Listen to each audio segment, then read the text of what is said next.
মাত্র ৩৫ টাকা খরচ করেই নামি দামি ব্র্যান্ডের চিজ বানিয়ে নিলাম।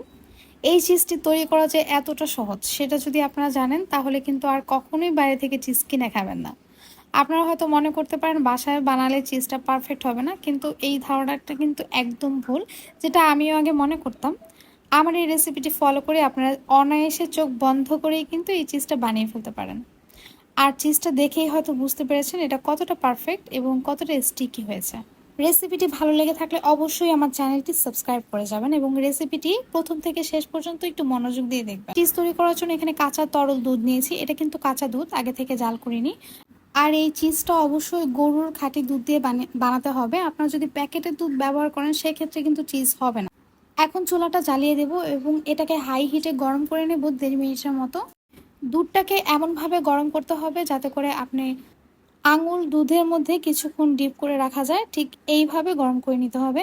এ পর্যায়ে চুলাটা বন্ধ করে দেব, কারণ এটাকে খুব বেশি গরম করা যাবে না। এ পর্যায়ে আমি এখানে অ্যাড করব ৩ টেবিল চামচ পরিমাণ ভিনেগার। আর ভিনেগারটা অ্যাড করার সময় এটাকে অনবরত নাড়তে হবে। আমি এখানে 1/2 লিটার পরিমাণ দুধ নিয়েছিলাম, আর 1/2 লিটার দুধের জন্য আমার ভিনেগার লেগেছে 3 টেবিল চামচ পরিমাণ।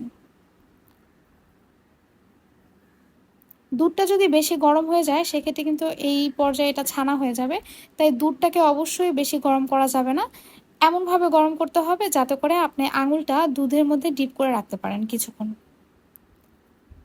আর অনবরত নাড়তে নাড়তে দেখতেই পারছেন দুধটা সব একসাথে দলা পেকে যাচ্ছে। এটাই কিন্তু চিজ। আর দলা পাকার সাথে সাথে যদি আপনারা নাড়া অফ করে দেন সেক্ষেত্রে কিন্তু চিজটা ভালো হবে না। এটাকে কিন্তু অনবরত নেড়ে ছেড়ে তারপর আপনার চিজটা তৈরি করে নিতে হবে। আর দেখতেই পারছেন এটা কিন্তু অলরেডি অনেক স্টিকি মনে হচ্ছে, যেমনটা চিজ হয়। এখন চিজটাকে আমি এখান থেকে তুলে ফেলবো আর দ্বিতীয় ধাপের কাজটা শুরু করে দেব। এখন আমি এখানে কিছু পানি নিয়ে নিলাম আর তার মধ্যে আমি দিয়ে দিলাম 1 চামচ পরিমাণ লবণ। আর পানিটাকে আমি কিছুক্ষণ গরম করে নেব। পানিটাকেও কিন্তু এমনভাবে গরম করতে হবে যাতে করে আঙুলটা ডিপ করে রাখা যায়। এ পর্যায়ে চুলাটা অফ করে দেব এবং যে চিজটা আমি বানিয়ে রেখেছি সেই চিজটাকে এখন এই পানির মধ্যে এভাবে ডিপ করে নেব। আর তারপরে স্টেপটা আসলে আমি কিভাবে ডিসক্রাইব করব জানি না। এটাকে পানিতে ডিপ করে জাস্ট এইভাবে টেনে টেনে দিতে হবে যাতে করে চিজের ভেতরে খুব ভালোভাবে লবণটা ঢুকে যায়। এই কাজটা কিন্তু একটু সময় নিয়ে করতে হবে। আপনি এটা যত করবেন আপনার চিজটা কিন্তু ততটা বেশি স্টিকি হবে।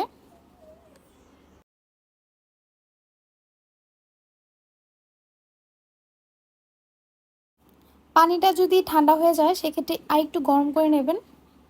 আমি একটু গরম করে নিয়েছি আর তারপর এটাকে আবারও সেই একই প্রসেসে লবণটাকে ভেতরে ঢোকানোর চেষ্টা করছি। আর এটাকে অবশ্যই এভাবে টেনে টেনে দিতে হবে।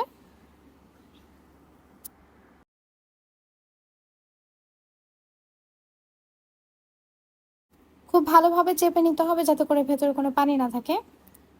এখন একটি র্যাপিং পেপারের মধ্যে চিজটা আমি রেখে নর্মাল ফ্রিজে রেখে দেব 3 থেকে 4 ঘন্টার মতো। এরই মধ্যে এটা কিন্তু সেট হয়ে যাবে।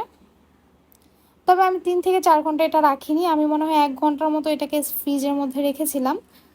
আর 1 ঘন্টার মধ্যেই কিন্তু এটা অলরেডি সেট হয়ে গিয়েছে। আমি আপনাদেরকে কেটে দেখাচ্ছি এটা কতটা পারফেক্ট হয়েছে, তাহলে হয়তো আপনারা বুঝবেন।